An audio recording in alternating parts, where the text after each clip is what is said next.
مسلمان کا ایمان ہے رمضان، ایمان ہے رمضان، ایمان ہے رمضان، اے پرچم توحید تیری شان ہے رمضان۔ خدا ادا کروا رہا ہوگا تم سے، یعنی اب یہ ساری باتوں کے بعد آپ نے یہ کہا کہ اچھا ہمارا دیکھنا، ہمارا سننا، ہمارا بولنا، ہمارا ہاتھوں کا کام کرنا یہ خدا کروائے گا، تو ہاں کیا کوئی ایسی ذات ہے کہ جس کے لیے بالکل صادق آتا ہوگا؟ علی ابن ابی طالب چہرہ دیکھا تو وجہ اللہ، زبان تھی تو لسان اللہ، کان تھے تو اذن اللہ، زبان تھی تو لسان اللہ، آنکھیں تھی عین اللہ۔ آپ اندازہ کر رہے ہیں پانچ امام کی جو حدیث تھی کہ جب تم تقوی اختیار کرو گے تو جب تم دیکھو گے تو تم نہیں دیکھو گے، خدا دکھائے گا تم۔ اذان مطلب یہ تقوی کی اور روزے کو ہم پر فرض کرنے کی بہت بڑی علت تقوی الہی اختیار اذان مطلب۔ اس کا ایک بڑا اور فائدہ میں بیان کر دوں کیونکہ بس 5-7 منٹ رہ گئے، ایک بڑا فائدہ اور بیان کر دوں۔ تقوی الہی اختیار کرنے پر، تقوی کہ ہے کس چیز کا نام؟ خدا نہ خواستہ تقوی کوئی مشکل چیز کا نام نہیں تھا کہ پروردگار عالم ہمارے درمیان کوئی مشکل چیز رکھ دے اور ایسی مشکل کہ ہم کر ہی نہ سکیں۔ مثلا کوئی ہمارا گھر خریدنا ہے، ہمیں پتہ ہے اس کے بعد 1 کروڑ نہیں ہے، اس کے بعد تو 35 لاکھ 40 لاکھ روپے ہیں، اس کے باوجود ہمیں پتہ ہمیں سے بھگانا، ہم نے کہا 1 کروڑ کا ہے، ہمیں پتہ یہ لے گئے نہیں، ہے ہی نہیں اس کے پاس۔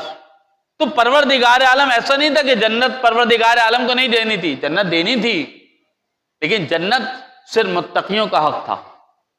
انما یتقبل اللہ من المتقین، کہ وہ جنت جو تھی متقیوں کے لیے تھی۔ تو پروردگار عالم نے تقوی الہی ہمارے درمیان میں رکھ دیا۔ اب تقوی کی تعریف کیا ہے؟ اذان مطلب یہ جتنے افراد بیٹھے ہیں، لعلکم تتقون۔ ایک بات میں اور عرض کرتا چلوں، بسا اوقات لوگ اس آیت کا ترجمہ عجیب کرتے ہیں، بہت توجہ دیجیے گا۔ اکثر لوگ اس آیت کا ترجمہ کہتے ہیں تم پر اس وجہ سے روزے فرض کیے گئے شاید کہ تم متقی بن جاؤ۔ پروردگار عالم شاید پہ نہیں چلتا، یقین و تصدیق پہ چلتا ہے۔ معنی شاید کا نہیں ہوگا، معنی تاکہ کا ہوگا۔ لعلکم تتقون، تم پر روزے اس وجہ سے فرض کیے گئے تاکہ تم متقی بن جاؤ۔ ورنہ اگر خدا بھی یہ کہتا ہوا نظر آئے شاید، تو میں آپ سے پوچھیں شاید کب استعمال ہوتا ہے؟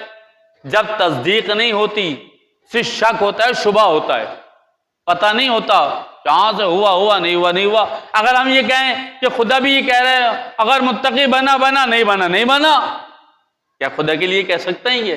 آپ کہیں ایسا تو نہیں کہہ سکتے، اس لیے تاکہ تم متقی بن جاؤ۔ اذان مطلب تو یہ تقوی کے حوالے سے ایک بات مکمل، اور تقوی کی ڈیفینیشن جو میں کہہ رہا تھا وہ سن لیجئے، وہ بہت آسان۔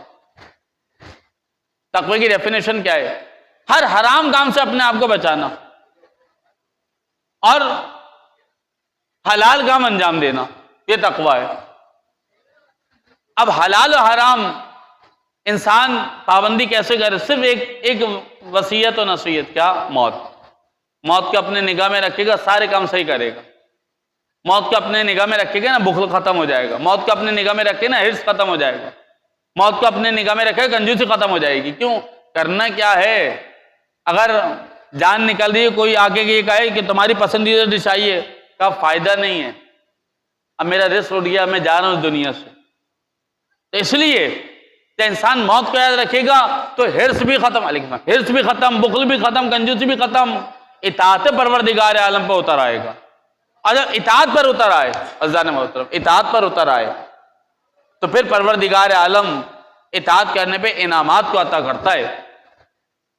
اور پھر ان تمام چیزوں کے بعد، انعامات کے بعد، آج جس شخصیت کی وفات ہے، یعنی مولا علی کی والدہ فاطمہ بنت اسد، آج شب وفات۔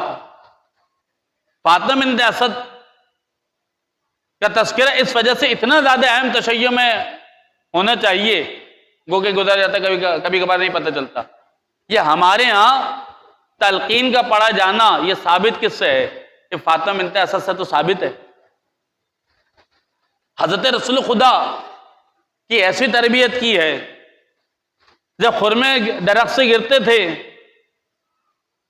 تو جناب ابو طالب اور جناب فاطمہ بنت اسد ان خرموں کو صاف کر کے رکھ لیتی تھی۔ گھر کس کا تھا؟ علی کا۔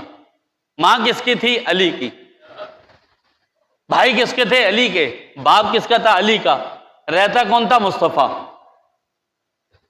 اچھا خرمے صاف کر کے رکھ لیتے تھے، فاطمہ بنت اسد خرمے صاف کر کے رکھ لیتی تھی۔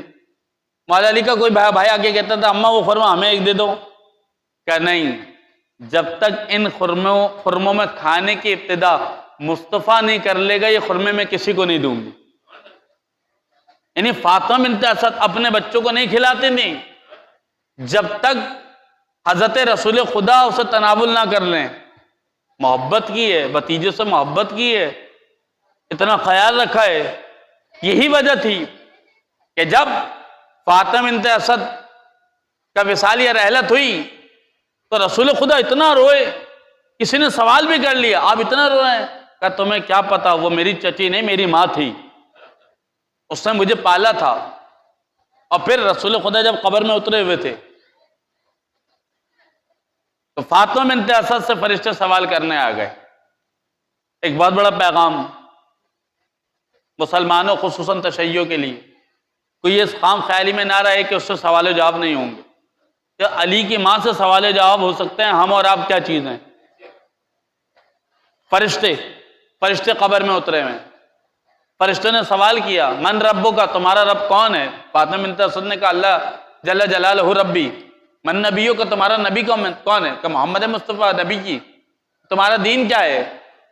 کیا اسلام میرا دین ہے۔ کہ قرآن کیا ہے؟ قرآن و کتابی، قرآن میری کتاب ہے۔ کعبہ کیا ہے؟ تمہارا قبلہ کیا ہے؟ کہ کعبہ تو قبلہ تھی، قبلہ جس طرح رخ کیا جائے، وہ کیا چیز ہے جس طرح رخ کیا جاتا ہے؟ وہ کعبہ ہے۔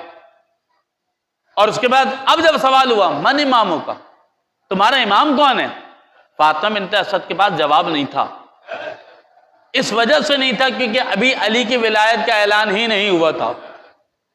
حضرت رسول خدا قبر میں موجود ہیں، جھکے فاطمہ بنت اسد سے فوراً کہا ابنوں کی کہہ دو تمہارا بیٹا تمہارا بیٹا تمہارا بیٹا۔ فاطمہ بنت اسد نے جواب دی۔ عزیزان محترم، کتنی خوش قسمت ہے یہ عورت، کتنی خوش قسمت ہے یہ فاطمہ بنت اسد۔ یہ کون ہے؟ یہ علی کی ماں ہے۔